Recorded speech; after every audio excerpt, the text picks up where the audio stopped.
notorious for always being late, often getting to the stadium moments before a game started, and still wearing his civilian clothing. And he would quickly change into uniform while walking through the grandstands, sometimes stealing and chugging beers from fans as he jogged to the mound. Look, you gotta get ready for the game.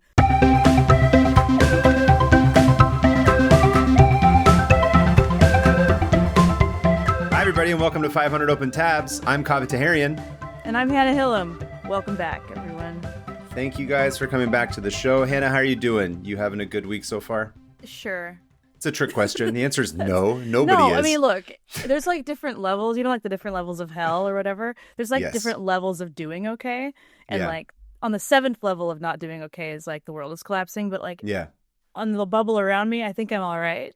Yeah. You know? Just despite everything else, you're alive and you're fine. I'm fine. Yeah. Sure. Yeah. How about you? Same. That's all we can be. Drowning. It's just fine. Drowning. Yeah, exactly. Fine. Barely head above the water. That's how I feel, where it's just my mouth above the water. And I'm like, yeah. Anyway. Doesn't matter. Nothing's fine. Look, that's guys, okay. But that's why we're here. But you know what's important is laughing. Yeah. Okay? I thought you were going to say podcasting, and I was going to say absolutely not. Absolutely not. Why would I ever say that? You think Look, the most important thing you could ever do is listen to strangers talk. Okay? That hasn't radicalized the whole country. It hasn't done irreparable damage to our democracy. It's fine. Look, if we can just undo it by listening to us be like idiots, then hey. Idiots, yeah. That's what we're here to do. We're here to undo all the other stuff that's happened by ruining your brains. We're going to de-radicalize half the nation. Yeah. Speaking of half the nation, we're going to be going to the Midwest very soon. We're saying this up front, just so we don't forget later. In a couple of weeks' time, we're going to be in Chicago for C2E2. We're very excited. Actually, just this morning, I got an email. Our table is going to be in Artist Alley at T11. T11. So sounds if like you're some sort of code. It's the T11 code. I'm not smart enough to think of a joke right now. Also, I wasn't prepared to do that, so I just wanted to make sure the announcement. T11 hashtag never forget. Never forget T11, exactly. It's at the end. Stupid. It looks like there's a big open row in the middle. Is that what it is? It's a row. It's like a row where like the traffic walks through. So we're like at the end of that little section. So it's good. I'm excited. It's a good table that we got. We're going to be there from, what are the dates? April 11th through the 13th. 12th and 13th, yeah. Friday through Sunday. Come see us. WonderCon is this weekend, which of course our friend, our editor, our fellow artist, Alyssa, will be tabling at. It's her first WonderCon, so if you guys are going to be in the Orange County, in the Anaheim area, please go see her. She's at table C39. Yeah. She's got some really cool stuff. Fantastic stuff. Some really funny, dark stuff. And if you like haunted things and Disney, she's your girl. Yes. I'm going to be there this weekend as well. I'm not going to be tabling, but I'm going to be there on Saturday for the Mina panel. That's going to be happening at 5 p.m. in room 209. Again, so that's, MENA, Middle Eastern, North African creators. And we're going to talk about all kinds of stuff. We're not going to talk politics. There's nothing going on. There's nothing to discuss. It's nothing to chat about. We don't have opinions on shit. I don't want to say because I don't have any idea what's going to happen, but I feel like this one will be spicy. We'll have some hot takes on this time. But yeah, Saturday, 5 p.m., room 209. Come see me and my friends on the panel. We'll be discussing the state of media for people of Middle Eastern, North African descent, and also the state of being alive and trying to exist as a MENA person in this country today, which seems to not be going great. That's one word for it. Not going great. Yeah, it's. Anyway, that's all the announcements we got to do for today. Go to the panel. Thank you. Yes, and go see Alyssa. Thank you for that full-throated support of the panel and the MENA people, and as such, I will give you the grace to be able to go first this week as a show of gratitude. Thank you, Hannah. What do you have for us today? Oh man. Oh, what do I have for us today? A lot. Okay. I'm going to be talking about Pretendians today. Pretendians? Pretendians is a portmanteau of pretend Indians. Oh, okay. I thought you were going to still talk about the state of Jefferson, like pretending to have their own country in the northern section of California. I've forgotten everything about them, and I don't care about them at all. And speaking of the state of Jefferson, guess what flag was at the January 6th thing? State of Jefferson? Yep. Wonderful. Love that. Anyway, Pretendians, speaking of racism, look, I I thought this was going to be a fun, like an idiot. I was like, oh, this is a juicy topic.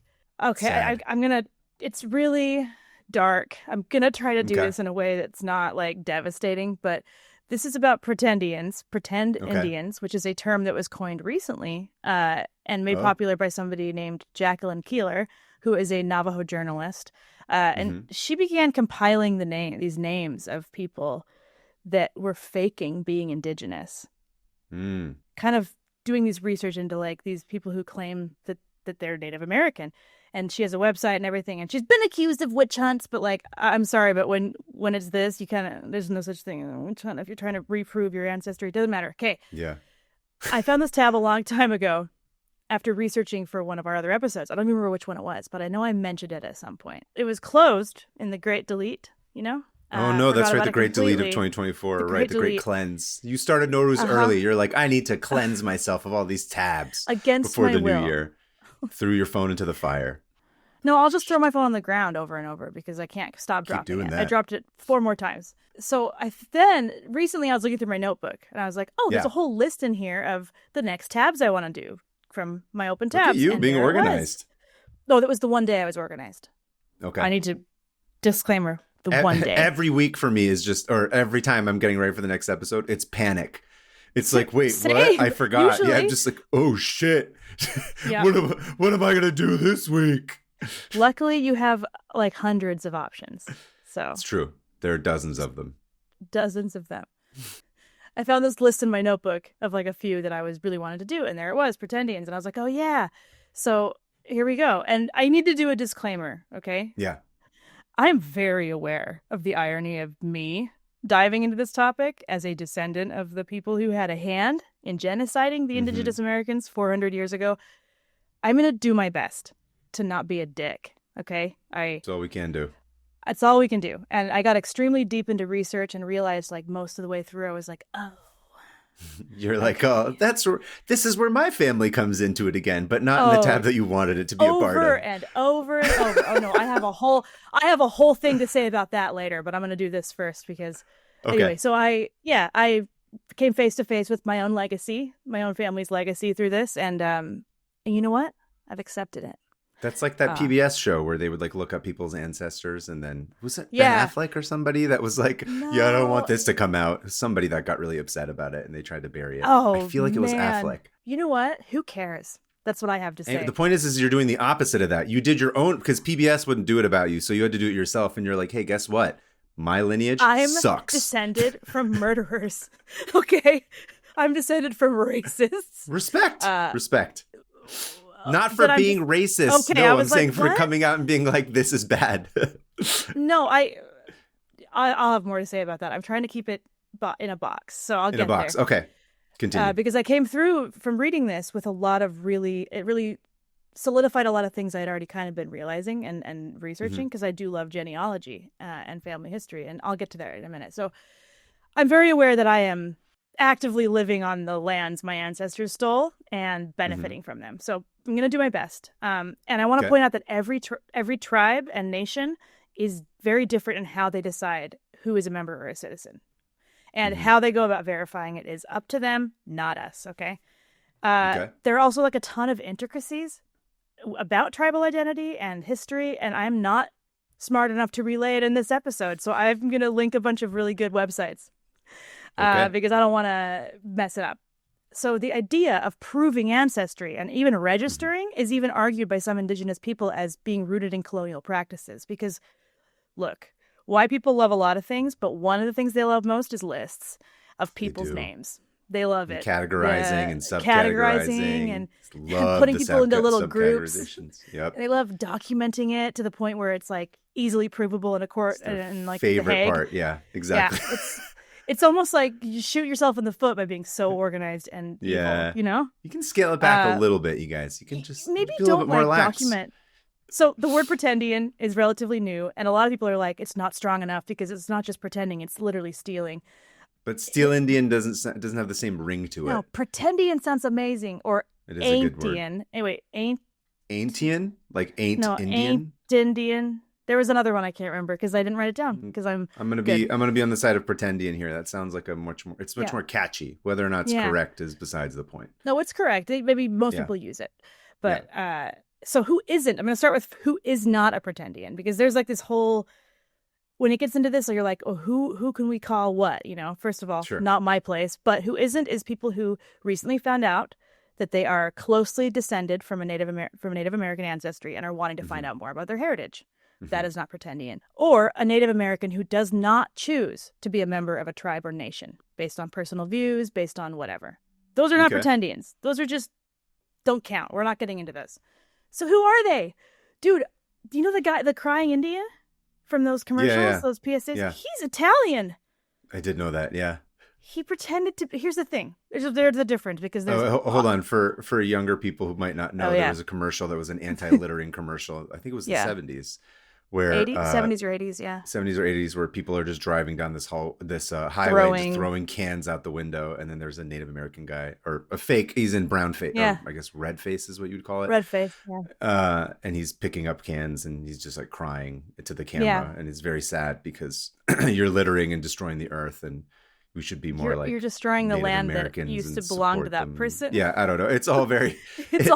There's layers of like problematic stuff. But it was kind of a meme in and of itself in the 70s, and it's sort of held over. But I doubt that anybody born after 1995 has any idea what it is. So his name is Iron Eyes Cody. At least that's the name he gave himself, because a lot of people are cast, like Italians and Mexicans and stuff, are cast as Native Americans in Hollywood movies, even to this day. Yeah. But this guy took it a step further and lived as one for his entire life. Gave himself a new name. He's actually a Italian guy named Espera Oscar de Corti, and he felt like he was getting a bunch of bullying for being Italian in Louisiana, and so instead he took on the identity of a different minority to like exoticize. Honestly, I don't understand it, but he lived his whole life. He even married a Native American woman and had children. And so he was doing all these things. Isn't that? Yeah. And I don't even know. He's like the Rachel Dolezal all of his day. Yes, he really is. And he kind of like blew everyone away when he died, and everyone's like, by the way, he's Italian. He's not even. And that's funny. It was funny, but also highly damaging to like. Well, yeah, for sure. I'll say this, though, particularly about Italians. You know, when a lot of Iranian immigrants, when they fled Iran after the revolution, they came to the States. I think I've mentioned this before in another episode. You did. A lot of them, when asked what ethnicity they were, they all would say Italian. And not all, but a lot of them would say Italian. Or I think this is where a lot of the Persian-Iranian confusion comes from, particularly in the States, where people are trying to disassociate themselves from an Islamic republic and also not wanting to get harassed.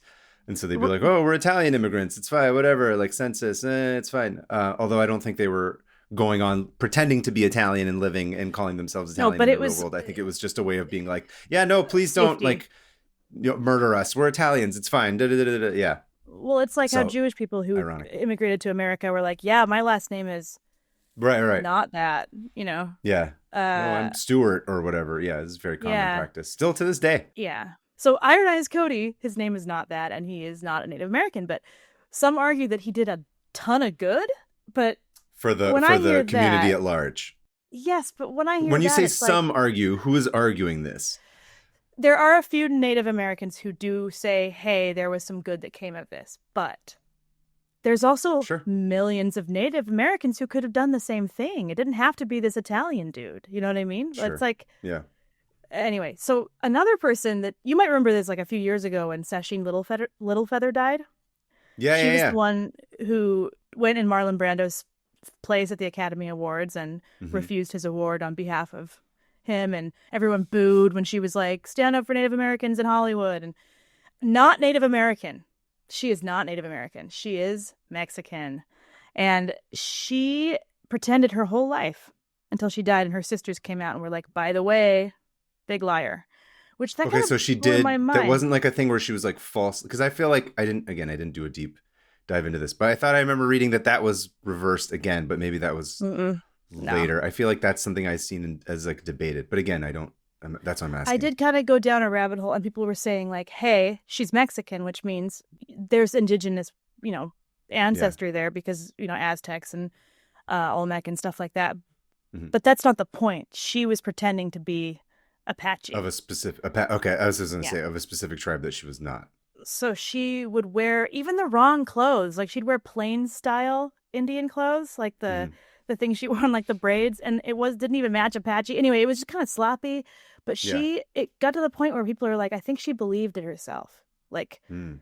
she claimed this for her entire life, and a lot of people had already guessed. They're like, I don't think this chick's native, and a lot Yeah. of people were like, well, that doesn't surprise me. But a lot were kind of heartbroken by it. Yeah. Like, why not put an actual native on stage? You know what I mean? Like, and even Marlon Brando kind of had there's a whole thing with him where he's all torn. Did he all not torn up know about that it. she was like fake, or what was it There called were again? rumors. There were rumors back in the Pretendian. day Okay. that she was not real, and her name is Maria Louise Cruz, and she had lied about her childhood, and she's actually European and Mexican. Anyway, so that one was a huge thing. And then, dude, there's more. I thought, like, first of all, Elizabeth Warren, that's a famous one. And then, do you know Buffy St. Marie? I don't. She is a very popular singer that Mhm. claimed to be a Cree Indian, a Cree First Nations person from Canada. Mhm. And this one, she passed. Like, that's the thing. She was in it. She based her whole music career on her identity. She had this huge following of like Indigenous people who really loved what she was doing. She's Italian. She fooled them though. She fooled them. People of the tribe. Yes. That's interesting. And no, not of the tribe, but Oh, because I will say that there are. No, I'll get there in a minute. Anyway, her name is Beverly Santa Maria, and she was so ashamed of her Italian heritage that she like didn't talk to her family anymore. She was embarrassed of the Italian stuff, and so she again came and decided that she was going to be a different minority. Like I'm trying to wrap my head around it. It doesn't make any sense. And then of course there's also like Michelle Latimer. She's a documentary filmmaker. She made the Dakota pipeline protest film called Rise. oh, okay. I was like, that name sounds familiar. Yeah. Yeah, she's claimed to be Algonquin, and she's fully European. And also Gray Owl. He's like this English dude named Archie, who was like, This seems like the worst out of all of them. I'm Apache, and I care so much about beavers that I'm going to dedicate my whole life to making sure they don't die. And he did, and he got a lot done to save beavers. And he married a native woman, and she didn't even know until he died, and she was like, "What?" So weird. So yeah, she said that she felt like she'd been married to a ghost, and someone she didn't even know. And he dedicated his whole life to preserving the forest and beavers. You know, Why do you feel like they needed to do that? Couldn't they just? I don't understand honestly. Like, what's the psychology of not just being able to say like, "Hey, I really love beavers in the forest, right?" And I'm gonna roll with this whatever tribe who's like also into this. Yo, I want to help you guys out. Right. I don't. What's like I the? think What's it's funny wrong because with like that? I have done so much thinking about this the last Yeah. week. Just like what is it that pushes somebody? And I might even just finish this tab by talking about this and the like my theories and my Oh, okay. Sorry, am I jumping ahead? Not really. No, that's a good question. Okay. Like I do think that a lot of it comes down to identity. Yeah. And European descended people feeling like they don't have an identity or they don't have a cultural heritage because they don't want to accept the actual cultural heritage of violence. And so they will do anything to legitimize their place in this land, even if it means lying, even if it means faking it and living as a Native American, because there's so much like I don't know. I don't think maybe you do get it because you deal with white people all the time, but the white guilt is a powerful thing. Yeah. It dictates so much of how a lot of white people act and treat others, like, which is insane because then it's rooted in them wanting to not be perceived a certain way rather than actually caring about minorities or people who they've harmed in the past. You know what I mean? Where it's like they're still centering it on themselves. Yeah, it's still weird. Like, it's like right. I was just gonna say the analog I think of is music is like, you know, yeah. a lot of people back in the day who like some people straight up stole black music and then made it their own.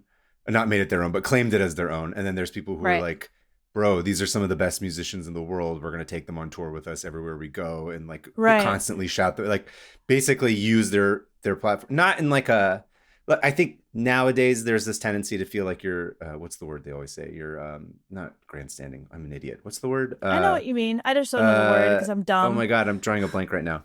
It's oh my God, it's driving me crazy. Like performative. Performative, yeah. They're saying, Yeah. which ironically, this is about performers, but there's a sense Whatever. that it's like a performative thing, like you're, virtue signaling. That's the word I'm trying to Virtue signaling, yes. Right? It seems like it's a virtue signaling kind of thing where they're just like, oh, I'm doing this to draw attention to it. But other times, I think people genuinely, especially, I mean, I can't say for everybody, obviously, but I think when you're in the arts and you're like, wow, I really love this thing, or like this music really like has changed my life. You're just like, I think everybody should hear this. Like, this is so important. It was so important to me. And then you just talk about it all the time, or you speak up for people. It's like a genuine, it's almost like, I don't know, this sounds stupid, but it's like the culture that unifies everybody is the art, or it's the music, or it's the whatever. And the people who like really get that understand that like it has nothing to do with them. It has everything to do with like everybody getting turned on to like the best possible getting shit. To hear this or see right. This, it's like, who cares if I'm the person who's delivering it? It's like, this just needs to be heard. It comes down to ego too. And I am, this is in my head because I do have a conclusion to this. So put that on hold. Ego, jot that down. Identity. Yes. Jot that down. So one more I wanted to say, actually, we're almost at that point. One more I wanted to say was this one that made me laugh. I laughed so hard at this. Her name is Circe Dawn Sturm, and she ID'd as Choctaw and Cherokee. She was exposed just last month. Oh, right. The funniest thing about it is that she is a renowned scholar of Pretendians. She studies right under our noses the whole time. And everyone's just like, "Are you serious?" Like that is like a personality disorder level of like behavior. That's like Walter White. That's like Breaking Bad. Right? That's like, oh, that's dark. Out of all the things you could specialize in, you're specializing in liars, and you're a liar. Like, that's impressive. I can't wait. There's going to be a documentary series about that, I'm sure. Yeah. And it's funny because like it's hard not to look at these people and be like, how did you not know they were white? But that also plays into the way we other people as white people too, because we expect natives to look a certain way when really they can have blonde hair, they can look completely white passing. When it comes down to it, it's like it doesn't that's not the point. It's not what you look like. It's how you're using your identity. And if it's actually like, sorry, this got really serious. This is supposed to be a funny podcast, but I've actually had like a lot of like deep reflective stuff, thoughts and a lot of this, because I did, here's the problem. Yeah. I mean, this is all a problem, but a lot of people just don't even know. So there are some people who are members of a tribe, and it is because 100 years ago, they started giving out land rights to tribal members. It was called the Dawes Act. And there were these things called $5 Indians, which were people who could pay $5 to be put on the tribal rolls to get land. Mm-hmm. And they were all white. Ta-da! Yep. Ding, ding, look at us. And so these people were on the tribal rolls, and so were their family. And so these people didn't find out that they were never native by blood. And that's a whole identity thing, because it's like, I've been living like this. And so then there's that. You got to figure out that. And what it comes down to, and what it comes down to, it's not about DNA all the time. It's about culture and how you were raised and how you treat others around you and how you fit into the society and kinship. You know what I mean? Yeah. It's not trying to define it in a European way. Is bloodlines. If bloodlines and legitimacy and who's dad and mom, and it kind of fully takes away from how the tribes do it themselves. Does that make sense? Mm-hmm. And so we're all out here being like, well, who has more blood? It's like, so it gets into this dicey area where it's like no one can really. All we can say is, hey, these people are faking it for money, and that sucks. And these people it sounds like you can't say that. No one can say. It's like the tribe is able to determine, right? Is that the tribe is able to determine? Yeah. Yeah. And there are some tribes who are like, yeah, if you adopt somebody, like Johnny Depp got adopted into, I want to say, Navajo? Apache. Maybe it was Navajo. Yeah. I feel like that's, I don't know. I feel somebody like adopted him, and everyone's like, bro is not, And he's not native at all, and he usually uses it all for money and getting like promotional deals with like Dior and stuff. And all of his movies he's made with Native Americans in it are extremely offensive and stereotypical, and like Lone Ranger. He always plays like a drunk idiot who's Native American, and it's like, come on, are you kidding? So I will get into the reason. So that's my whole thing, where it's like, I don't care about these people. They suck. They've used this culture for their own ends. Why? Yeah, why? Greed. Number one, Yeah. I think greed. Because, duh, money. 2, attention. Everyone wants to be looked at. I mean, not everyone, but, and wanting to seem like they're different or interesting. And speaking as a, white person, that's literally all I dealt with growing up. It was people trying to find any little thing to make them stand out and to make them, like ethnic or like interesting and exotic. See, to me, that's strange because as a person who grew up ethnic or exotic, I can tell you it didn't make me more popular. No, it made people say mean things to you. Yeah, it made me a target. So that's why I'm like, why would someone voluntarily do this? Right. It's exactly where it's like, it made me get the shit beat out of me as a kid. I was like, why? I was like, you want this? You learned a bunch of slurs before you even knew what they were. Yeah, exactly. I'm like, oh, so this is how the real world works. Cool. Great. I'm a kid. Yeah. I'm a child. I shouldn't have to. Anyway. I'm 5. I'm sorry my name is weird and I don't celebrate Christmas. Please stop punching me. But I guess I'm interesting now. But I guess I'm different enough to be punched. Ethnic looking. Yeah, exactly. But that's such a stupid European mindset of like, I need to make something of myself. Like, all goes back to European culture of like the hero or the explorer or the adventurer. This very important, God gives you these skills to be the best, and you go take over places and explore and own things. And it's even comes down to that in that way where it's like, oh, that's cool. I want it. Even if it's culture, because there's no concept of oppression from a white person's perspective, where it's like, oh, this is cool. I'll take it and still be fine. And this is like, this is discourse from like 10 years ago, like appropriation and all that. But I just can't believe this is still happening.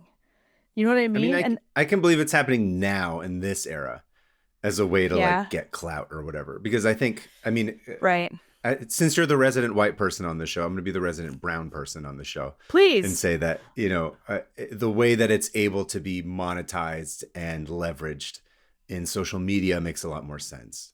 So that's true. I can certainly say that it pushes you to embrace some of that more because you get a more niche kind of dedicated following or fan base. I'm saying this specifically as a person who's, an Iranian American. Like the Persian stuff tends to, get its own little audience, like when you post about stuff, as opposed to the non-Persian stuff, which is weird. Right. Again, ironically, you wouldn't think that, but I guess part of that might just have to do with like the algorithm knows who to target more specifically. As opposed to just like all I get is Persian. I'm totally guessing. I'm completely. Well, that's partially because I keep sending them to you nonstop all day long. I see something and I'm like, none of this makes sense to me. I don't know what this is about, but I appreciate it. No, but I think again, this is a bigger topic, but I wonder how harmful. I mean, I shouldn't wonder. It is harmful. I think in the sense when you're a younger person, especially when you're trying to figure out your identity, you're not quite clear what it is. It does seem like it's incentivizing you to try and embrace certain things that are, maybe not as authentic to who you are. Right. And part of that is like, I think we all probably grew up with that as kids as well. Maybe we just didn't have the specter of social media hanging over us, but it's like we all tried different identities that didn't work or did work. But the repercussions for it now seem much more extreme, which is unfortunate. And it's it's both. No, I'm talking about young people specifically. I'm not talking about I'm not talking about liars. Professors who pretend that they're Native American. Yeah. I'm talking about young people where you're like, kids do dumb shit. We've all like, it's so much more. The whatchamacallit, the blowback could be so much more aggressive and instead of just a few peers being like, you're an idiot. Right. Yeah, like when you're still trying to develop as a person, and you don't understand why that's wrong because your brain hasn't quite grown yet. Dude, I did so many stupid, dumb things. The things I said as a 16-year-old. 100%, same. Yeah. Oh, rough. No, but it's good to hear that because I do think that I do live in the bubble of whiteness where it's like, how could people do this? And you're like, I know why. I see it all the time, so I appreciate that. Say a lot of people get a DNA test and they're like, oh, cool, I'm 2% Native American. Yeah. That does not mean you can walk into the tribal offices and ask for a card. But there are people who do that, who are like, okay, I'm in. And they're like, no, you're not. Most indigenous people see that as extremely insulting and racist because white people who claim ancestry don't understand the fact that North America is massive. These weren't just one big tribe. There were millions of people in separate tribes, different governments, different nations before we even put our dumb feet on this earth, on this, I can't remember the word for land. I forgot the word for land. Different cultures, different DNA, different traditions, all of it. Thousands of different ones. And so we're like, oh, 2% Native Americans. Like, that doesn't mean anything. Again, you're erasing. It's like when people are like, yeah, you're from Africa. And it's like, Africa is a billion different countries. That's a like, continent. What are you talking about? Like, yeah, like it's the same thing with this. It's like, and all these, have you ever read 1491? Nope. It's all about before what the Columbus Americas, goes out. Yeah. And what it looked like before. And how it was populated with millions of people with different cultures who all warred among each other because they're also people. Anyway, the biggest one is guilt. And the guilt about living on land that we don't belong on. Yeah. This is our problem. This isn't their problem. They wouldn't have to keep all these lists of who's a fake if we didn't keep pretending to be Native American. Like that's not their problem. Like I kept seeing all this stuff about like, oh, these lists are like colonial. It's like, yeah, they have to because we, the colonizers, keep pretending to be them. I'm going to calm down. I can't stop getting angry. Stop doing it. Okay? Fine, Hannah. That's what my next tab was going to be about, was about claiming my Native American ancestry, I guess. I can't do that now. Thanks a lot. But look, white person to white people, because I know you listen, white people. Judging by the Discord, I know it, okay? And you've already heard this, but like, just own it. You're descended from slave owners.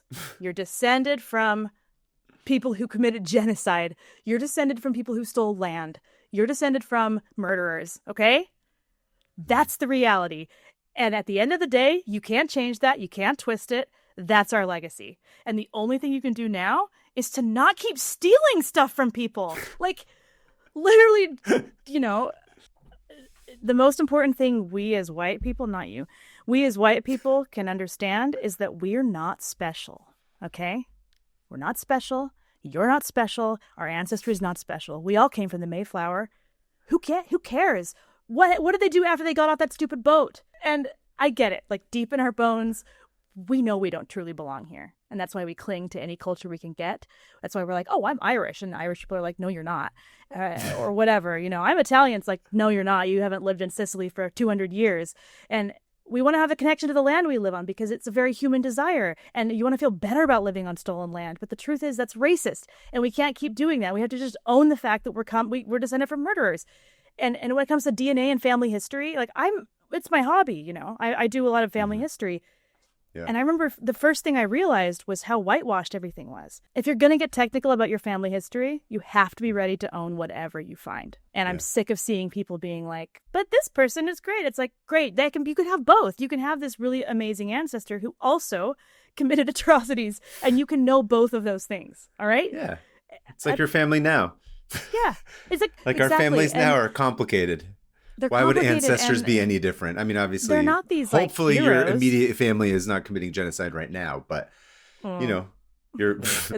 I don't know. Certainly not the people who listen to this podcast, but you know, people are complicated. They're not all one thing. I think it's one of my biggest pet peeves about history is people like, you know, kind of glorifying the people from the past. Right. And it's like, no, they were just dumb idiot humans like the rest of us. You just can't lie. You can't lie to yourself because part of history is finding the truth, whether that truth is uncomfortable. And I feel like a lot of Americans don't even know how to face their own truth. A lot of white Americans don't even know how to face their own history without trying to take someone else's because they don't want to be complicit. And you're not complicit. We're not complicit, but we definitely live here. You know what I mean? Yeah. So again, least you can do, we can all do is just stop stealing stuff, okay? Don't be what they say you are. Stop stealing stuff. Stop making it about you. And that's my TED Talk to all white people. Anyway. That's good. That's Pretendians, and screw them. And if you want to learn more about like from actual like resources of like, you know, Native Americans, there's this place called ghostwarriorsociety.com that gives a bunch of really good like info on what each word means and the different types of Pretendians. And then also I found this podcast just today, and I started listening a little bit, and it sounds great. It's called the Pretendians podcast by Canada Land. Back in high school, I think it was like end of high school or maybe like in college or something. We had a neighbor. He was the maintenance guy. Him and his wife lived next to us in the apartment complex. And I guess he had found out that he had, I don't remember, this is many, many years ago. So it's escaped me what tribe he was a part of. But he found out he was part of some tribe. And then he went and visited the tribal center or whatever. Yeah. And they gave him like a whole whatever, like initiation. And then he officially became part, I don't know, papers. Again, I'm not familiar with what the whole process was. Depends on the tribe. Depends on the tribe. But I was going to say, he brought this back for me. Oh. This pipe as a gift. Look at that. Wait. I just pulled it out. You just had that? Well, he gave this to me as like a gift. Yeah. And he was really excited about it. He's like, "Oh, I found out I'm part of this." I mean, we were friendly with them. They were our neighbors. Yeah. They were very cool. They were really nice people. And then he gave me this. So I still have it on my bookshelf up there that I hold on to. But I always think about that where I was like, "Oh, it's interesting." But like to your point, he wasn't quote passing in terms of like looking like he was part of it. But I guess he was, and right. You know, they did a whole process for him, and there was like, "Yeah, you're officially this," and they sort of deemed him. Again, I have no idea. I don't know what that. Whatever it was. There's like initiation. There's like, and then also it's like, again, the tribal leaders are the ones who decide, and if they decided like, I think legit, that was a whole thing. There was like they were like decided that he was legit, and then he brought me that as a gift. I always thought that was really cool. That's cool. It was the first time I was like, oh, I didn't realize there's a thing. I think at that time when I was younger, I just assumed it was like, well, you're either born into it or whatever, but I guess or not. Yeah, no, you can be adopted. He went through the process, and Anyway, I thought that was I like that. That it's is a cool. fun little piece that I've got. Anyway, thank you for being real today. It doesn't always have to be funny. Yeah, it's a little bit too real, but I couldn't this didn't feel like a funny subject, Don't force it. It's fine. Yeah, I don't think we should be making fun of it. No, I think these people are damaging the last shreds of what's left of what we destroyed of these cultures. I don't know. And also, you know what's funny? Here's the thing about DNA. One more thing. Those DNA tests don't mean anything. You get it back and it's like, oh, you're this, you're that. It's like, that's not set in stone. It could change because they don't actually know what they're doing, and they're kind of scams. Now an organization has your blood. Now an organization has your DNA. Yeah, and they're storing it. And as we know, corporations can easily just join the president at the inauguration. I am absolutely baffled why people would voluntarily do that, but that's neither here nor there. But I'm always like, why would I give my blood to a private company? Because you're not white. I'll tell you that right now. White people are like, there's nothing that can happen from this. We've never had anything hard to happen to us in our whole lives. Why not give our blood somewhere? Honestly, that's what it is. I did the same thing where I was like, oh, this is fun. And then I'm like, it's because I've never been like targeted. Also, sidebar, don't post pictures of yourself on social media from when you're a child to now, or like 10 years ago to now. Yeah, that's another thing that creeps me out, where I'm just like, who knows what the shit people are going to be doing with that information. Also, don't put your kids on social media. Like, that is my big, it's like, do it put on a private Instagram. I don't want to see your kids. Yeah, have a private account, but I can't even look at kids. Like, I see kids on Instagram, I'm like, I don't want to see that. Put them away. They're children. Also, I forgot to say one thing. Yeah. Another thing because I have a lot of strong opinions about how people do genealogy, because people love to decide the story that they want to tell about their own ancestor, and it's the fact that we have, as European descended people, even access to this kind of thing is a privilege. The benefit. This is horrible, but what comes from being the quote-unquote winners, meaning the ones who are the more violent and destructive force, is that we have our complete ancestry. We literally erased everyone else's by genocide or by literally kidnapping them from their home and selling them to somebody. Yeah. Sorry, the last name Jackson is not an African name. Where do you think that comes from? It's the person who stole them. Anyway, I'm getting angry again. So if you're participating in genealogy, just keep that in mind, and don't forget that this is a privilege, and be responsible. Yeah. There. Cool. Thank you for that. I don't know how to transition into my tab because it's decidedly goofy. It's so dumb, right? Let's do it. Look, nothing matters, dude. I need a palate cleanser before I go into mine. Now I'm like sad. No. Woo. No. I know. I almost switched out at the end, and I was like, no, just go. Just no, it's good. I'm just like I feel like it's going to be a bit abrasive if I go from that directly into this. Ask me something. How was your night last night? Oh, right. Yes, my night was very fun. Yeah, tell me about it. At the time of this recording, the previous nights when we jumped over the fires for Trashamba Sudi. Listen to last week's episode. Listen to last week's episode about the legend of Siavash to learn how it may or may not have come from some sort of legend in a book. Yeah. Alyssa was messaging us beforehand to be able to figure out like ding to link to the YouTube so that you can click on it to go to the previous episode. So this is a perfect opportunity for that. I'm just going to do this the whole time and keep my finger up on the screen so that I can click on it. No, it was fun. Got together with that was family. fire jumping. You sent me some really dope pictures again. Yeah, you can't keep egging me on because one of these years I'm just gonna fall and break my ankle and like snap my back in half and like dislocate something in my spine because I was like, Sarah, you gotta take cool pictures of me. There's expectations now. You did that to send them to friends, bro. You do look about 20 years younger in those pictures. I do. That's the thing. What you don't see is the pain afterwards. Right. Well, it blows my mind because I'm just not. I don't have like strong legs. Like jumping is not something me or my family do at all. Oh, really? None of us are jumpers. We're more like hikers and skiers, but there's no jumping involved. There's no jumping here. We don't jump. No, look, I can jump like 3 inches, but watching that, like I've tried to figure out why it gets me so pumped. And I think it's just like, I feel like a kid watching like a show. Jumping in fire. Like a, whoa! Like it has the same like awe that like a magic show would have for a child. Be like, how did he do that? But those were some pretty cool pictures. Thank you. I appreciate it. But you had fun? You got all your family around. It was fun? Yeah. That's like, that was a little bit smaller. It was just immediate family, not cousins and whatnot. But anyway, yeah. So that was last week. Okay.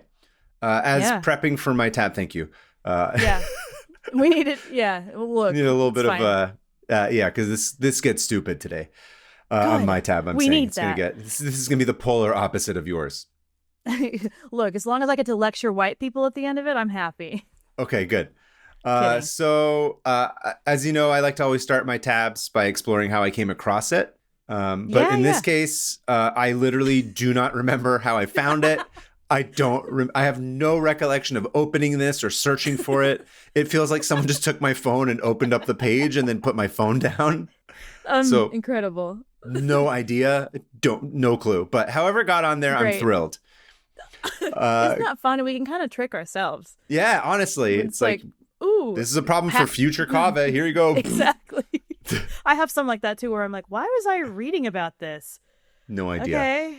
Okay. Today I'm going to tell you all about an absolute unit, Baseball Hall of Famer Rube Waddell. Do you know who Rube Waddell is? No. Okay, is this the new Nikola Jokic? We'll see. Do we have a new favorite? He's decided. Let's get through it. I'm gonna.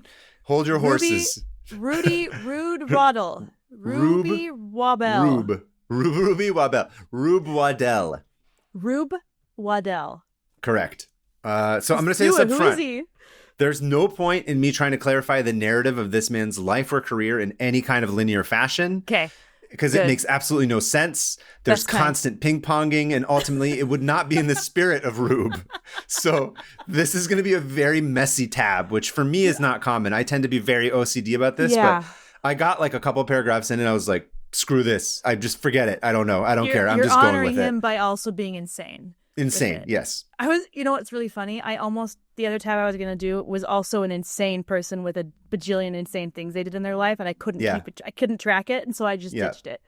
So I'm really glad we only have one. Yes, one of us did that this week. So, contrary to popular belief, Rube did not hail from the farms. His father, John Waddell, was a Scottish immigrant and worked in the Pennsylvania oil fields as an employee of Standard Oil. John and his wife, Mary, gave birth to their sixth child, George Edward Waddell, on Friday the 13th of October, 1876. Oh, it's even in October. Spooky. Yeah. In the early 1890s, the Waddells relocated to Butler County, Pennsylvania, and settled in the town of Prospect, where George obviously is his birth name, spent most of his life. Spent most of his early life. And right off the bat, he was always reported to be a strange kid. He once ran away from home at the age of... Shout out to strange kids. Strange kids. Oh, it's just beginning. Dude. He once ran away from home at the age of 3 and went to live at the local fire station for a few days. Wait, what? For days? Did his parents apparently? Okay. So wait, one of 6 kids in the like kid? 1800s. That literally. I feel like if you have 6 kids in the 1800s, it'll take you a couple days before you realize one of them's not there. Yeah, you're like, there's only 5 in here. Also, I'm not sure if there was more kids after him. If it was just he was the 6th one in the line of maybe like 6 more, or if he was the final kid. I'm not sure. Here's the thing about back then. It's like you have to have a bunch of kids in case some of them die, but there's a chance that none of them are going to die, and you're going to have 9 kids. Like exactly. As a woman, that sounds insane.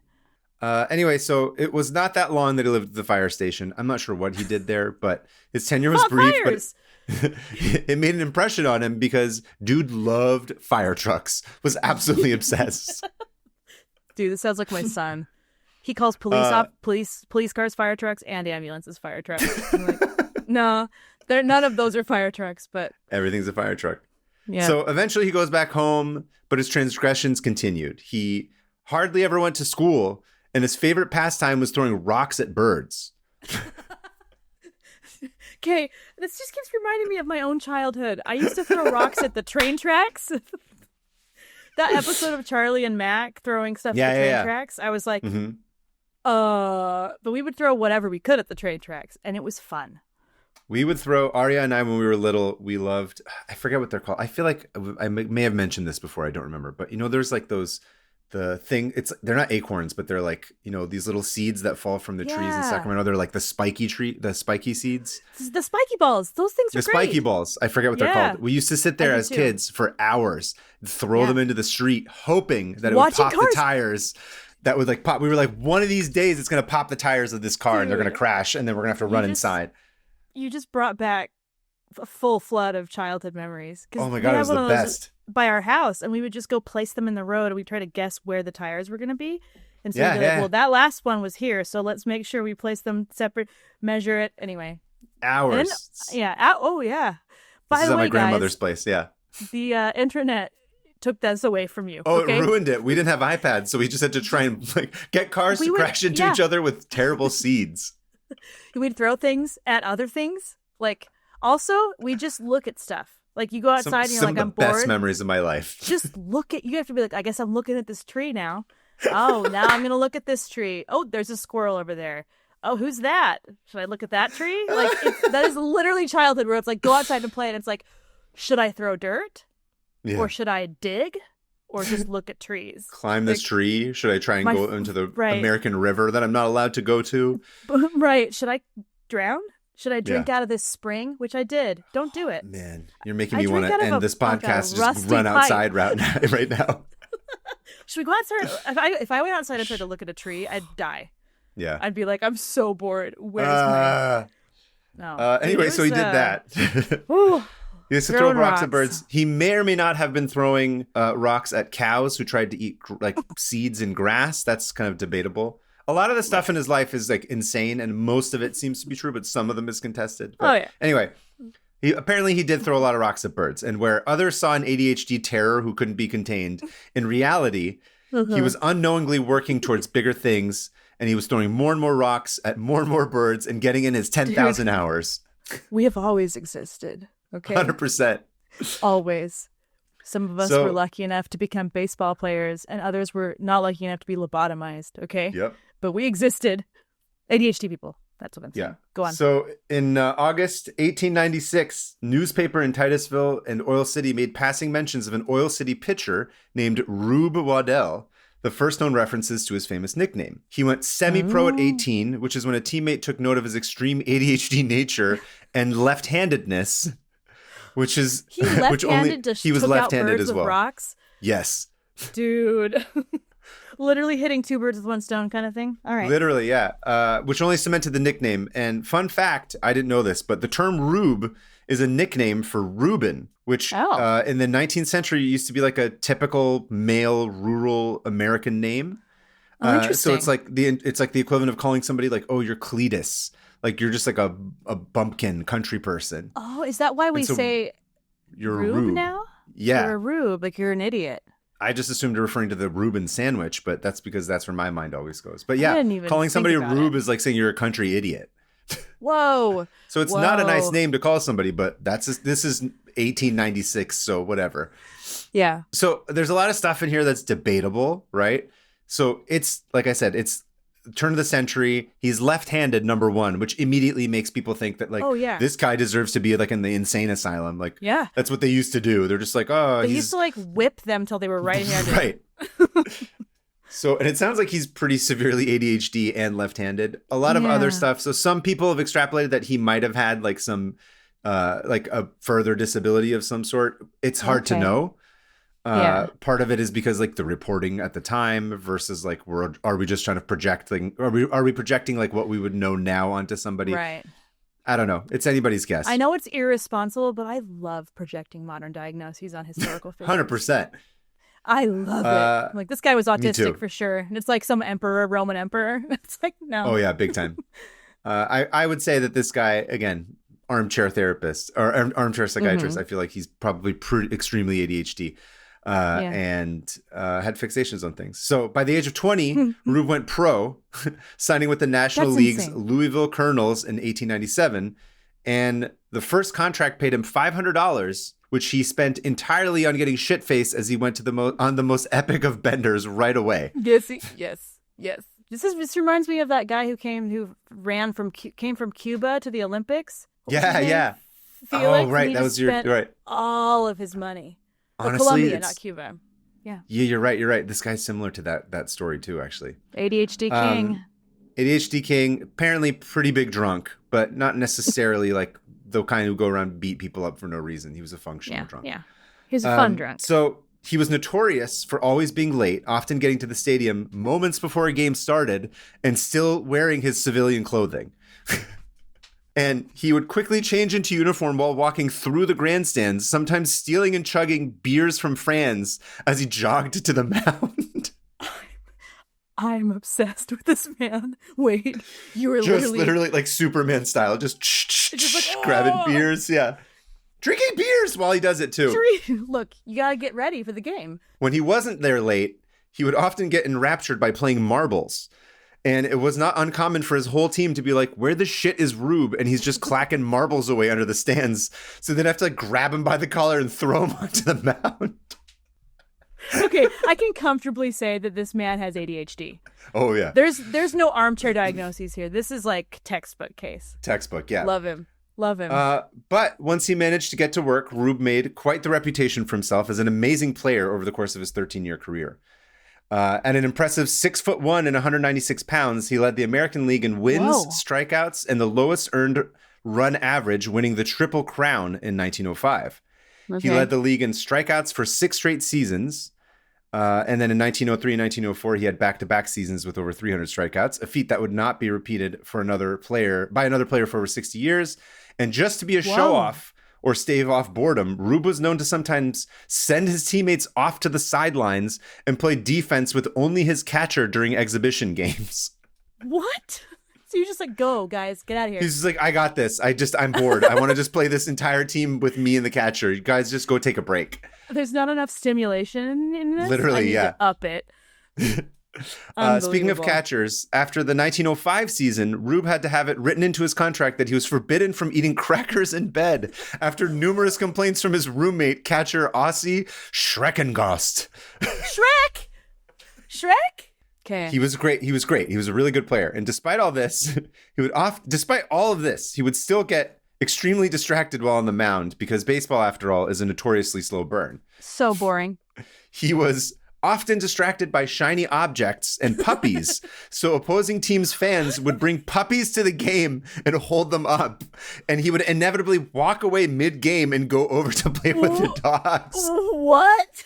So wait, you could hack this guy by being like, here's a puppy, and they'd lose because of it? I don't know if they would lose because he would still go back and just like catch up for it. But he would just be like, I'm going to go look at That's the puppies. thing about people like this is that they can get away with the craziest stuff and things still work out, and it infuriates me. It infuriates me. When there weren't dogs in the crowd, Rube himself would have to be the stand-in because allegedly On several occasions, he walked off the mound and into the streets after hearing sirens from a fire truck and literally chased them down the road. This is contested, but the legend still goes that that's what he did. And allegedly, on more than one occasion, his penchant for running after fire engines led him to rush into a burning building to help save somebody. Well, yeah. Because he's a hero. Yeah, he's missing the part of his brain that keeps him from dying. That's my favorite. Just like... So, my favorite is that during one game early in his career, Rube left in the middle of the game to go fishing because it was a nice day and he didn't want to waste it on a ball field. This dude, are you serious? It's like, it's too beautiful to play baseball. He's all, eat shit, I'm leaving. I don't care about sports. I don't care about athletics. So all this stuff that happened that I mentioned to you was when baseball was in season, which miraculously is when Rube had structure in his day-to-day life. Oh, that's all you need is structure. So when he was off season, all bets were off. He would... I'm so excited. Okay. He would disappear for months on end. Sometimes, unfortunately, he would be on these long drinking binges. Okay, vendors or whatever. I guess one year when it was getting close to the season starting again, management looked for him in all of his old haunts and they couldn't find him. But eventually he was discovered. He had run off with the circus and was wrestling alligators. What? What do you... Okay. As everyone is wont to do, yeah. They're like, you got to stop fighting alligators. You got to come back and pitch. And he's like, okay. We need you to have an arm that works. And obviously, like I said, he drinks a lot, but he also apparently likes to get married when he was drunk. I mean, hey. And he had a hard time keeping track of how many women he was married to at any given moment. He was a bigamist, so he was married to like a bunch of different women. Not deliberately, like at once, but I think he would just forget. Oh, I see. He'd forget. So records indicate that he was officially married at least 3 times, but there may or may not have been overlap. But I was going to say, that's like a little ball I'm going to lob for you to dive into the records, because I know you love doing that, to sort of figure out the chronology of his weddings. I would love to. I might come back with that. Again, a little bit of a temper. In 1905, he spent some time in the clink for throwing flat irons at each of his in-laws. Dude hated his in-laws. He threw irons at them? Flat irons, yeah, just tossed. He was just, I don't know what was happening, but he just got pissed.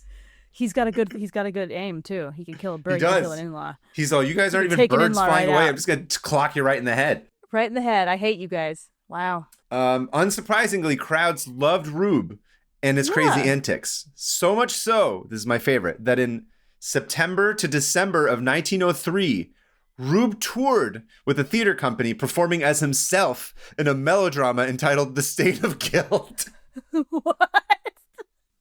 He was himself. They're like, we can't give you any other role because you can't be anything but yourself. What is that about? The State of Guilt? The Stain of Guilt. It's the stain. Critics were largely unimpressed with his acting skills. Quote, he is let out only 2 minutes in each scene, and the ensuing repair bills are pretty bulky even for those few minutes, wrote the Chicago Journal. He is Critics let out? can't please him. No. Yeah, they're like, he would just come out for 2 minutes and do whatever. Kept in a cage. I don't know, man.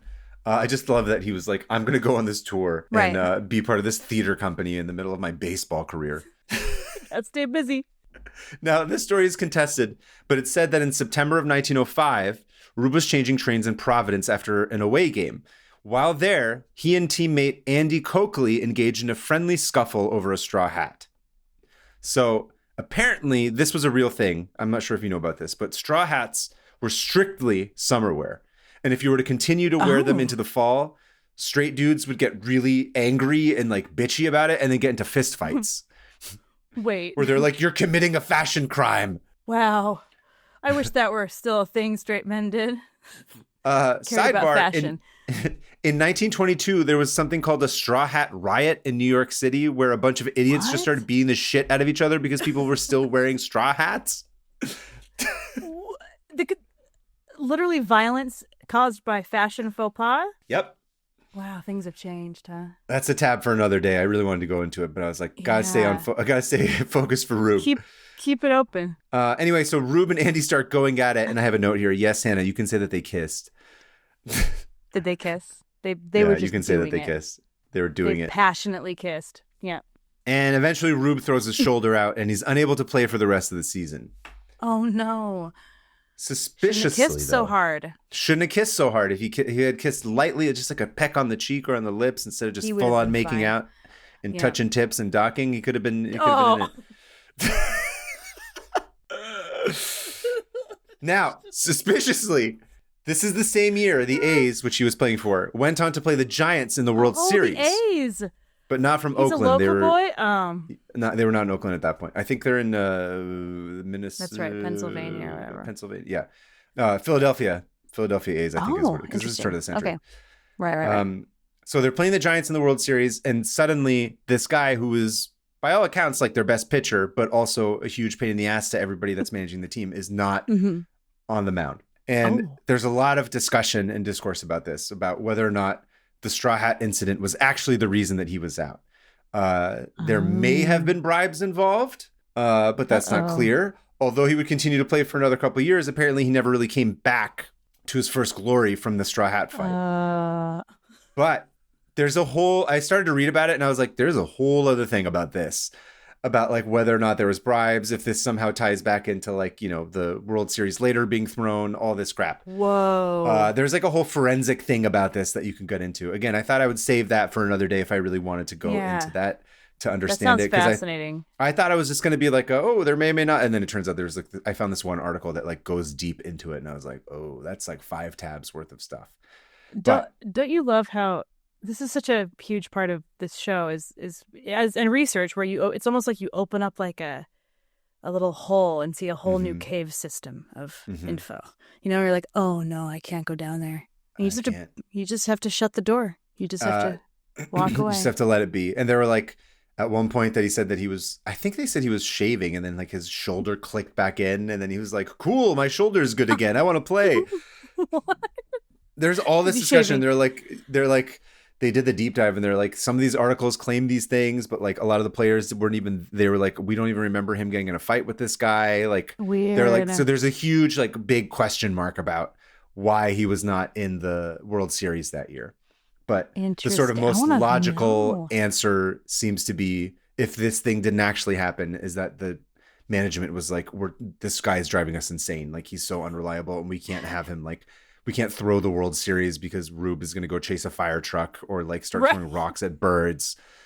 And this is the early days of baseball, right? It's not quite like a good, it's not like a $1 trillion organization the way it is now. But I think this might have been when they're starting to really like try and get some legs underneath them. So question mark, again, it's a tab for another day. But he was never quite the same after that incident. And after the 1911 season, Rube went on to live at the team manager's farm in Hickman, Kentucky, a small village situated on a bend of the Mississippi River. Like a retired dog? No, this is just in between seasons. To the farm? Oh, okay. I thought it was like he retired and lived on a farm with No, they're literally like, after the 1911 season, the owners are like, just come live with us in this little village here, basically trying to keep an eye on him and just make sure he doesn't go off and like give him stuff to do. That's smart. There was like a lot of rains, and it started flooding, and the floodwaters that year started to suddenly threaten to swallow the town. Rube stood in icy waters for hours, helping stack sandbags for the levee. He just was going like do because he's like, great, there's something to do. But as a result, unstoppable. Oh no, he contracted a severe case of pneumonia, which soon turned into tuberculosis. Oh, you don't come back from that. However, he pitched one more season with tuberculosis. He's my hero. But by November of 1913, his health had reached the critical stage. Oh. And thankfully, the team owners paid to send him out to San Antonio to be close to his parents, who had moved in with Rube's younger sister in nearby Bourne, Texas. And the once powerful, lovely, incredible, energetic Rube Waddell was now down to 130 pounds. Oh my gosh. And he's 6'1". Yeah. That is skinny, skeletal. just wasted away. He passed away on April Fool's Day, no, 1914. Yeah. What a legend. A few months just short of his 38th birthday. That's it? He's my age. He didn't even make it to sad. 40. So in total, remember, so trying to follow the chronology of like the teams that he played for, and he kept bouncing back and forth between the major leagues and the minor leagues. And then some people would be like, we're going to send him here for a little bit to sort of give him a little bit more structure, like to figure something out. Remember, again, this is the early days of baseball. It's they didn't know what to do with people now. like this anyway. Yeah. So in total, the teams that he played for were the Louisville Colonels, the Pittsburgh Pirates, the Chicago Orphans, the Philadelphia Athletics, and the St. Louis Browns. Excuse me while I Google the Philadelphia Orphans. No, Chicago Orphans. The Athletics were from Philadelphia. Chicago Orphans team. Okay. Thank you. Go on. And I just thought that he was hilarious and amazing, and that's the story of Rube Waddell. It just can't stay focused on anything, but was a beast, absolute unit, some of the best pitching ever at the time. That's the thing with like neurodivergence. It's like you lose some skill points where, social and stuff like that, but then you're really good at other things that really can take you far. And if you can ride that, people will forgive the other things. It's true. That was always my game plan, where it's like, if I can be good at something enough, then they can just overlook all the other things. Yeah. My problem when I played on sports teams was I was not good enough. So I just ended up distracting the entire team by like talking to everybody and making jokes the whole time. And coaches did not love me necessarily. So you're like a little Rube, what's his name? Waddell, yeah. Without the talent. Yeah, exactly. I was like, I'm going to come up with nicknames for every single person on the team. I'm also going to learn how to imitate the coaches' voices perfectly and then just make fun of them in the locker room. I'm also going to come up with weird inside jokes about this, that, and that, and that, and that. But you know what? I bet they remember you. Memorable. They probably remember me for sure. Remember that little piece of crap kid that piece just of shit shut up? Wouldn't shut up ever, talking about God knows what. But the laughs, it feels so good. The laughs feel so good. The laughs too. Anyway, that's Rube Waddell. He was a funny guy. Dude. I enjoyed reading about him. I thought you would get a kick out of him because he's he seems like a sweetheart, even though he was also sometimes be a crazy alcoholic. But heart was in the right place. All the stuff I read about him, they were like, they kept saying he's sort of like a sweet little kid, is how they described him. He seems like he's well-meaning. And he's sweet. And like, honestly, he was like going to help firefighters and shit and being like, I'm going to save people from a burning building, or like, I want to go pet puppies because like I love dogs. I don't want them to go. Like, seemed like he was a good dude. There's like that like Reagan era idea that all alcoholics and drug addicts are bad. Right. That it's still all over our culture, but like people are just trying to self-medicate with something that makes sense to them. Which is how I see this guy, where it's like, he's insane. And with that comes like trying to manage your insanity in a way that you feel like you have control over. And so, he was a drunk. And he was an amazing baseball player, and I love him. Yeah. I got to look up a picture. Do you have a picture of him? I completely forgot to send you any pictures of him. I'm sorry. Whoa! Here. I have a bunch right now. This guy. Unit. This dude, I have never seen someone with a face like this. Yeah. Also, I love this picture of him. Oh, look at him. And here's his old baseball card. He is... He's wearing the old-timey, like, striped socks. He's wearing the striped socks. He looks like a clown. He looks like he's, like, half posed, like, okay, pose. And he's, like this. And then they snapped the picture when he was still unsure. Look at him. Oh, whoa. He looks... What does he look like? He's got, like, the face of one of those dummies that you tackle, like a tackle dummy for football. Like for football? Yeah, you know those like. I don't think I ever clocked their faces. I always think of them as just like giant pads. But I believe you. Or he looks like one of the basic dummy that you see with like. He's got I made that in a good way. He just reminds me of. He's got a strong jawline. He's got a gigantic jaw. He's very angular looking. Super Scottish. He just looks old-timey to me. Look at him. Just like, it's like if I were to come up with a drawing of like a baseball player from 1905, that's exactly what I would draw. He looks fun. But there's this one where he's in his awesome little sweater. I think it's a baseball themed sweater. I want that sweater. It looks cozy. It does look very cozy. Go look at the YouTube and you can see these pictures of he looks drawable. That's what I like. I want to draw this guy. He does. Anyway, that's Rube Waddell. I love him. Thank you. I thought you would. Yeah. That was delightful, and it was a good, nice, uplifting thing. A palate cleanser from the seriousness. Okay, so now we're on to the part where we're going to close our tabs. How would Rube close his tabs? Rube, he would. I don't know. He would. You could just do like a home run sound. I don't know. Just like a baseball bat cracking, and then a bird. Yeah, let's give it a home run. Let's bring all our tabs home to home base. Have you seen that video of it was like 20 years ago where that person accidentally hit a bird and it with a baseball bat and it burst like a bomb? Okay, hold on. Hang on, we're gonna do a live. How have I not seen this? I don't know. I watch it like once a year at least. Oh my god. Hang on, I'm sending you this because I need you to see this right this minute. Here we go. Randy Johnson hits bird. Okay, hold on. Okay, I'm gonna send this to you. Okay. I love this video so much. Oh, it just goes straight through. Oh no, it's the pitcher. Yeah, the bird explodes. The ball hits the. That's right. The ball hits the bird. Watch, it's gonna go in slow motion. It just explode. Oh. It looks like he threw a paintball and it hit the wall, but it's just white feathers going everywhere. It's one of my favorite videos, and this reminded me. Waddell reminded me of this, where it's like you can throw things at a bird, like throw rocks at a bird, or you can just throw a baseball. That's literally what it was. The spirit. What if that was Rube Waddell being reincarnated in that bird? I think that was. I think he was like, "This is my time to say hi to everyone." That bird is named Rube Waddell from now on.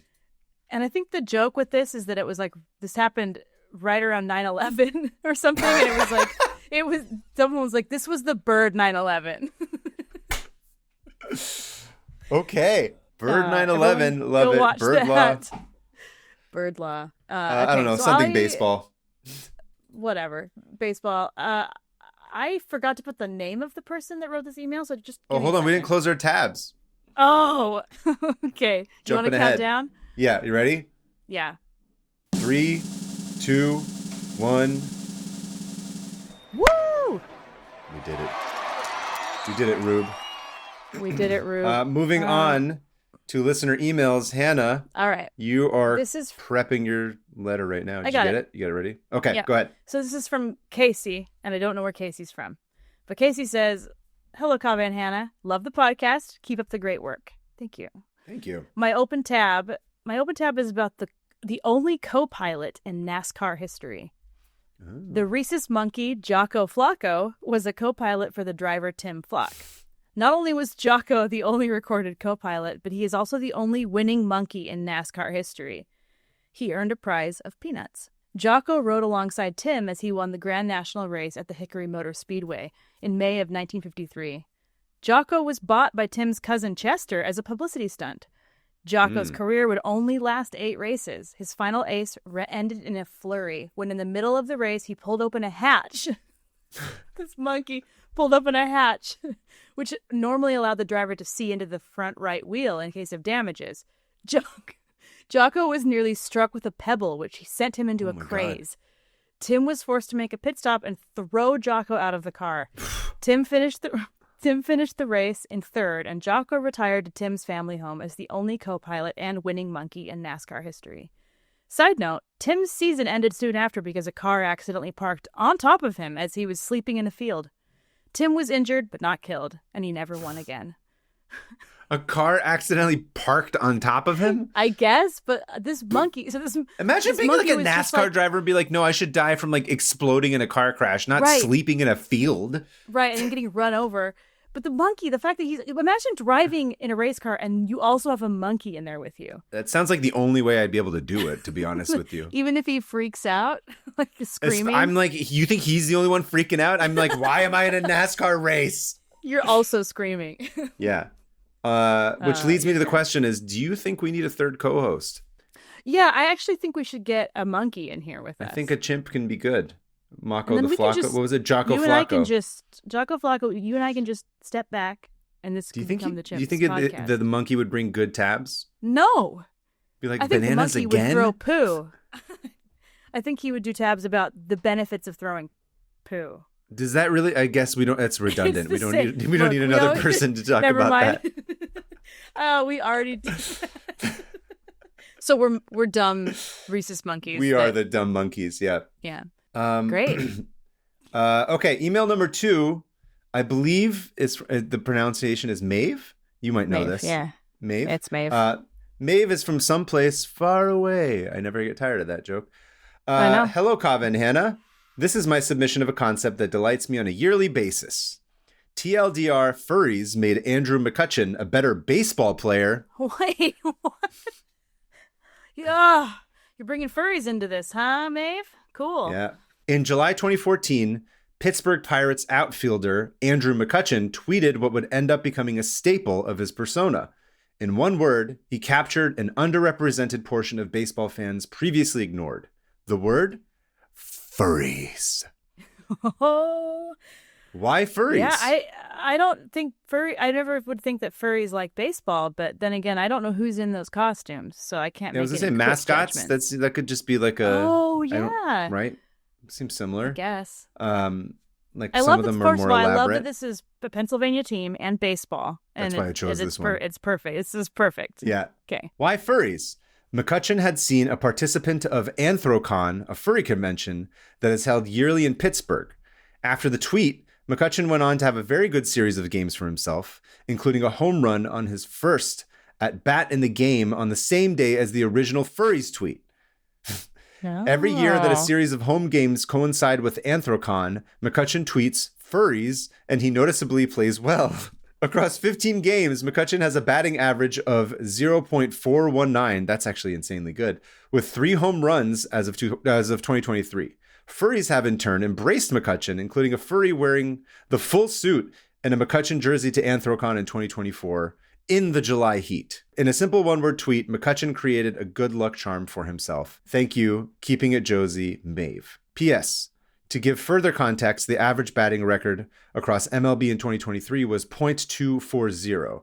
If a player hit 0.419 across a season, they'd be in the top 25 players for all-time best single-season batting average, much like Rube Waddell. Whoa, dude. The luck of the furries. Luck of the furries. Thank you, Maeve. Imagine if if there was a furry in the stadium. Oh my God, he would not play and pet it. Yeah, he would be so distracted. Like, there's a dog here, and he's a baseball player. This is amazing. Yeah. Whoa, dude, he would have loved a furry convention. He would have loved furries, dude. Yeah. Oh, Rube would have loved it. If there's like a furry, furry marbles team of some sort, just sitting around playing marbles with your furry costumes on, he would be like, I'm quitting professional baseball and just hanging out here for the rest of my life. I'm watching this. You know what? There's a furry everything. Somebody gave me a flyer for a furry quartet, like a string quartet. Everyone was dressed complicated in if you're wearing like the gloves dang, and stuff. I don't know how you can't hold. You're probably just you're wearing your hands. I'm probably not wearing the gloves, suit. But yeah, it was a furry quartet. Anyway, thanks everybody. If you too have an email that you'd like to submit, please send it to 500opentabs@gmail.com. That's 500. We also take voice memos, trying to keep it to around a minute-ish if you can. Mm-hmm. But let us know your tab, where you're from, and what you learned. Something that's fun that we can share with the audience here. And if you want to follow us, you can follow us at 500 Open Tabs on Instagram and Blue Sky. And you can follow me at Hannah Hillam, and I'm at PermaFriends on Instagram, and then just Kaveh Taherian on Blue Sky. Big thank you again to Alyssa. Again, if you're going to be at WonderCon, if you're not going to be at WonderCon, why not? Go to WonderCon. You're like 2,000 miles away? Excuses. Yeah. Excuses. But go to WonderCon, go to see Alyssa. Her table is C39. Uh-huh. Go check her out. Go see her artwork. Buy some of her prints. Give her some money, because Lord knows we can't do the best you can to help her out. Please. Please. I keep making Alyssa little crafts. I guess she doesn't know this yet, but she'll know by now. I keep making her little crafts, and I'm like, I should pay her. So no, getting crafts. Anyway. But yeah, again, I will also be there on Saturday. Room 209 at 5 p.m. is the Middle Eastern North African Creators panel. It'll be fun. We'll have a lot of opinions. So we'll probably have a debate about something. That'll be fun. But anyway, in the meantime, thank you, Hannah, for bringing a nice tab. I know it wasn't funny, but that's okay. Sometimes it's not. That's what I'm saying. Sometimes it's all right. So I appreciate it. Thank you for bringing a legitimately hilarious tab, because that made my day. I love this guy. He's making it onto my top favorite people list with Yeah. Felix Carvajal and what's his name? The basketball player I like. Rube would be, I know that Nikola you always say Jokic. this, but he would be an interesting Kumatab member. I feel like he would First win thing from I just thought of leaving everywhere. when you said he hit birds with stones. I was like, interesting. His weapon's going to be a bunch of rocks, and I've already thought about this. He has to fight in a fire station. He's just like, Dude. no. I love Kumatab. I love that I forget about it until I'm doing a tab, and I'm like, this would make a good Kumatab. That'll be a good one. Anyway, everybody, thank you again for listening. We'll see you again next week. And in the meantime, I will see you at the Gwen Stefani tribute toilet, Hannah. And you know what? Shitting is for kitchens. Wait, what is it again? Kitchen. Speaking of Kumatab, just a shitting kitchen is going to show up and just shit all over its opponent as it fights it. The kitchen is for shitting. How dare you forget? Look, I'm dead inside. Bye. Me too. Bye. Bye. Bye. Bye. Bye. Bye.